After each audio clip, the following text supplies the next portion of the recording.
എല്ലാ പ്രിയപ്പെട്ട സജ്ജനങ്ങൾക്കും ചോറ്റാനിക്കര ദേവീചരിതത്തിന്റെ മൂന്നാമത്തെ എപ്പിസോഡിലേക്ക് സ്വാഗതം. ചോറ്റാനിക്കര ദേവീക്ഷേത്ര സന്നിധിയിൽ ബാധോപദ്രവമുള്ള അനേകരെ നമുക്ക് കണ്ടെത്താൻ സാധിക്കും. അവർ ദേവിയെ സ്തുതിച്ചും ഭജനം പാർത്തും കഴിയുന്നു. ഒടുവിൽ ദേവി പ്രസാദിച്ച് അവരിലെ ബാധയെ ഒഴിപ്പിക്കുന്നു. ബാധ ഒഴിപ്പിക്കുന്ന ഈ കാഴ്ച ചോറ്റാനിക്കരയിലല്ലാതെ മറ്റെങ്ങും നമുക്ക് കണ്ടെത്താൻ സാധിക്കില്ല. അത് ദേവിയുടെ മഹാത്മ്യത്തെ വർദ്ധിപ്പിക്കുന്നു. ബാധ ഒഴിപ്പിക്കൽ എന്ന കർത്തവ്യം നിത്യവും ഇവിടെ നടന്നു പോരുന്നു. നമുക്കത് നേരിൽ കണ്ട് ബോധ്യം വരുത്തുവാൻ സാധിക്കും. ബാധാപീഡിതർ ഇന്ന് പല സ്ഥലത്തും തുള്ളാറുണ്ട്. അതുകൊണ്ട് തന്നെ ശരിക്കും ബാധ ബാധിച്ചിട്ടുണ്ടോ എന്നറിയുക വളരെ വിഷമകരമായ കർത്തവ്യമാണ്. ചിത്തഭ്രമം അഥവാ ഭ്രാന്ത് പല വിധത്തിലുണ്ട്. ചിലവ ചികിത്സിച്ചാൽ ഭേദമാകാറുണ്ട്. എന്നാൽ മറ്റു ചില മാനസിക വിഭ്രാന്തികൾക്ക് ചികിത്സ കൊണ്ട് യാതൊരു ഫലവും ഉണ്ടാകാറില്ല. ഇത്തരത്തിലുള്ളവയാണ് ബാധാപീഡിതർ എന്ന് പറയുന്നത്. ഭൂതപ്രേതബാധയാൽ നട്ടം തിരിയുന്ന ഇത്തരം രോഗികൾക്ക് ചിലപ്പോൾ ചില പ്രത്യേക അവസരങ്ങളിൽ രോഗപീഠ അനുഭവപ്പെടുകയും ചിലരിൽ അത് ദീർഘനാൾ നിലനിൽക്കുകയും ചെയ്യുന്നു. ഇത്തരത്തിൽ ബാധപീഡിതരായവരെ ബന്ധുമിത്രാദികൾ ചോറ്റാനിക്കര ദേവി സന്നിധാനത്തിൽ എത്തിക്കുന്നു. അവിടെ എത്തി അവർ മുൻ നിശ്ചയപ്രകാരം ഭജന ആരംഭിക്കുന്നു. സാധാരണ ഭജന 5, 7, 11 എന്നിങ്ങനെയാണ് നടത്തുന്നത്. മുൻ നിശ്ചയപ്രകാരം എത്ര ദിവസം വേണമെന്ന് തീരുമാനിക്കുകയും ഭജന ആരംഭിക്കുകയും ചെയ്യുന്നു. ഭജനക്കാർ ക്ഷേത്രത്തിൽ നിന്ന് പുറത്തു പോകാൻ പാടില്ല. ക്ഷേത്രത്തിലെ നിവേദ്യം തന്നെ ഭക്ഷിക്കണം എന്നെല്ലാം നിഷ്കർഷിച്ചിട്ടുണ്ട്. രാവിലെ ഉണർന്ന് കുളിച്ച് നിർമാല്യം കണ്ടു തൊഴുന്നു. അതിനുശേഷം ഭജന ആരംഭിക്കുകയായി. പ്രാർത്ഥനയുടെയും ഭജനയുടെയും രീതി അനുസരിച്ച് ശാസ്താവ് ബാധാപീഡിതരെ പിടിച്ച് വിസ്തരിക്കുന്നു. സത്യാവസ്ഥ അവരിൽ നിന്നും പുറത്തു കൊണ്ടുവന്ന് തന്നെ കൊണ്ട് ഒഴിപ്പിക്കാവുന്ന ബാധയാണെങ്കിൽ ശാസ്താവ് തന്നെ ബാധ ഒഴിപ്പിക്കുന്നു. എന്നാൽ ശാസ്താവിന്റെ മുമ്പിൽ ഒഴിയാത്ത ബാധകളുമുണ്ട്. അത്തരത്തിലുള്ള ബാധകളെ ഉച്ചപൂജ കഴിഞ്ഞ് നട തുറക്കുമ്പോൾ കീഴ്ക്കാവിലമ്മയെ ഏൽപ്പിക്കുന്നു. രുദ്രമൂർത്തിയായ കീഴ്ക്കാവിലമ്മ തന്റെ മുമ്പിലെത്തിയ ബാധയെ വേണ്ട വിധത്തിൽ ചോദ്യം ചെയ്യുന്നു. ആ ബാധയിൽ നിന്നും മറ്റാർക്കും ഇനിമേലിൽ ഉപദ്രവം ഉണ്ടാകാതിരിക്കുന്നതിന് വേണ്ടി വലതുവശം കാണുന്ന പാലയിൽ സ്വയം ആണിയാൽ ബന്ധിപ്പിക്കുന്നു. ഇത്തരത്തിൽ ആണിയാൽ ബാധയെ ബന്ധിച്ചു കഴിയുമ്പോൾ ബാധാപീഡിതർ ബോധരഹിതരായി നിലംപതിക്കുകയും ബോധം തിരികെ ലഭിക്കുമ്പോൾ ബാധയുടെ ഉപദ്രവത്തിൽ നിന്ന് പൂർണ്ണമായി മോചിതരായി തീരുകയും ചെയ്യുന്നു. കീഴ്ക്കാവിലെ നടയുടെ വലതുവശത്തായി കാണുന്ന പാലമരത്തിൽ ഇത്തരത്തിൽ അടിച്ചു കയറ്റിയ നിരവധി ആണികൾ നമുക്ക് കാണാൻ സാധിക്കും. അങ്ങനെ നിരവധി ബാധകളെ ആണിയടിച്ചും തകിടടിച്ചും ആ പാലയിൽ ബന്ധിക്കുന്നു. ഇങ്ങനെ ബാധ ഒഴിയുന്നതിന് മുമ്പ് ബാധയും അമ്മയും തമ്മിൽ വാഗ്വാദങ്ങൾ നടക്കുക പതിവാണ്. ദീർഘമായ വാഗ്വാദത്തിൽ അമ്മയുടെയും ബാധയുടെയും ശബ്ദങ്ങൾ നമുക്ക് തിരിച്ചറിയാൻ സാധിക്കും. ഭാഷ ഉപയോഗിക്കുന്ന രീതിയിൽ കാണുന്ന വ്യത്യാസത്തിൽ നിന്നാണ് അത് സാധിക്കുന്നത്. ഇവ രണ്ടും ഒരേ നാവിൽ നിന്നാണ് വരുന്നതെങ്കിലും സ്വരഭേദവും ഭാഷാ വ്യത്യാസവും കൊണ്ട് നമുക്ക് ഇവ രണ്ടും രണ്ടാളുടെ സംഭാഷണമാണെന്ന് വ്യക്തമാകും. ദീർഘമായ വാഗ്വാദത്തിനൊടുവിൽ അമ്മയുടെ ചോദ്യങ്ങൾക്ക് മുമ്പിൽ ബാധയ്ക്ക് ഉത്തരം മുട്ടുകയും പരാജയം സമ്മതിച്ചുകൊണ്ട് നടക്കൽ കത്തിച്ചു വച്ചിരിക്കുന്ന ഭദ്രദീപത്തിൽ തൊട്ട് സത്യം ചെയ്തു ഒഴിഞ്ഞു പോവുകയും ചെയ്യുന്നു. അത്തരത്തിൽ ഒഴിഞ്ഞാലും വീണ്ടും മറ്റാർക്കെങ്കിലും പ്രശ്നകാരിയാകുമെന്ന് ദേവിക്ക് തോന്നുന്ന ബാധകളെ പാലമരത്തിൽ ആണി അടിപ്പിച്ചൊഴിപ്പിക്കുന്നു. ബാധാപീഡിതർ സ്വന്തം കൈമുഷ്ടി കൊണ്ടോ നെറ്റികൊണ്ടോ ആണ് പാലയിൽ ആണി അടിച്ചു കയറ്റുന്നത്. ഈ കൃത്യം നിർവഹിച്ചു കഴിയുമ്പോഴേക്കും ബാധാപീഡിതർ കുഴഞ്ഞ് രക്തത്തിൽ കുളിച്ച് പിന്നിലേക്ക് വീണു കഴിയും. കൂടെയുള്ള ബന്ധുക്കൾ വേണ്ട ശുശ്രൂഷകൾ ചെയ്യുമ്പോൾ വീണ്ടും ബോധം ലഭിക്കുന്നു.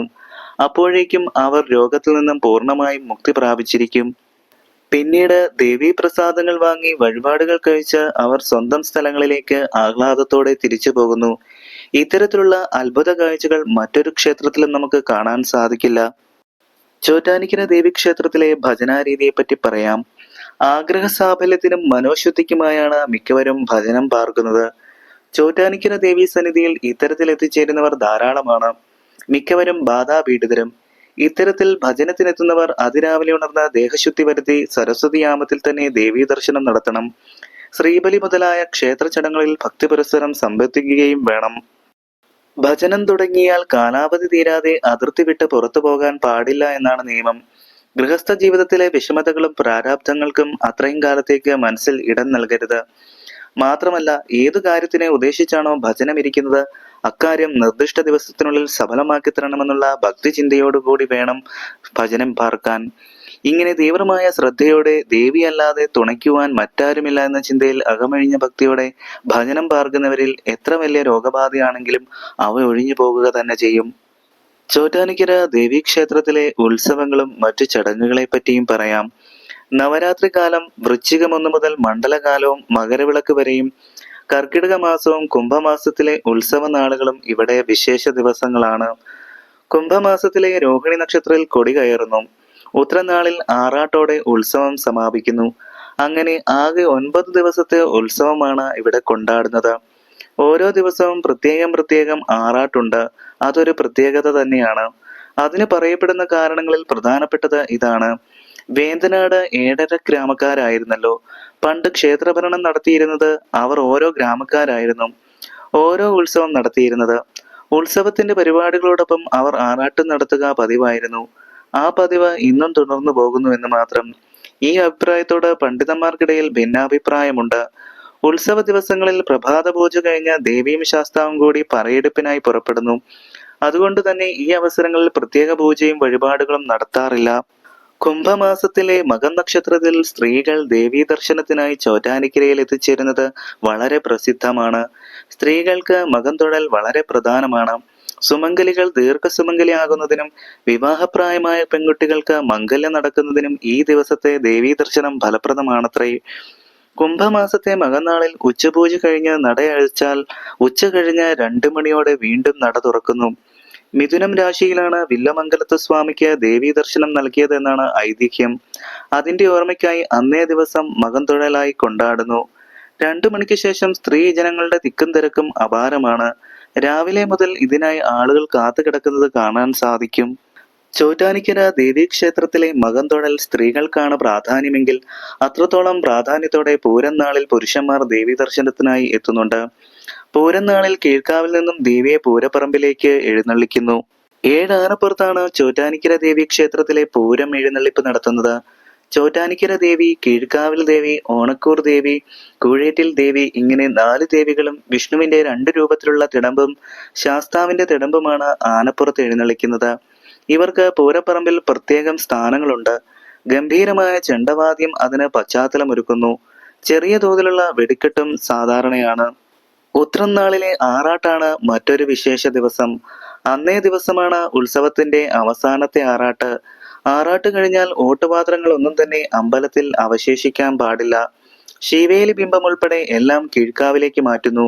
കാരണം അന്നേ ദിവസം ദേവിയുടെയും പരിവാരങ്ങളുടെയും താണ്ഡവമാണ് നടക്കാൻ പോകുന്നത്. അത്തംനാളിൽ ഭൂതപ്രേതാദികൾക്കായി കീഴ്ക്കാവിൽ ഗുരുതി നടത്തുന്നു. അതിന് അത്തം ഗുരുതി എന്ന് പേരുണ്ട്. ഭദ്രകാളിക്കും പരിവാരങ്ങൾക്കും 12 പാത്രം ഗുരുതി തർപ്പണം കീഴ്ക്കാവിൽ കേമമായി നടത്തുന്നു. അത് കഴിഞ്ഞ് അടുത്ത ദിവസം ശിവേലി ബിംബം ഉൾപ്പെടെ എല്ലാം മേൽക്കാവിൽ എത്തിക്കുന്നു. ഇത് എഴുന്നള്ളിപ്പോടെയാണ് നടത്തുന്നത്. ഇങ്ങനെ സംഭവബഹുലമായ ഉത്സവ ചടങ്ങുകൾ അവസാനിക്കുന്നു. ചോറ്റാനിക്കര ദേവിയുടെ ചരിത്രവുമായി അടുത്ത എപ്പിസോഡിൽ വീണ്ടും കേട്ടുമുട്ടാം. നന്ദി, നമസ്കാരം.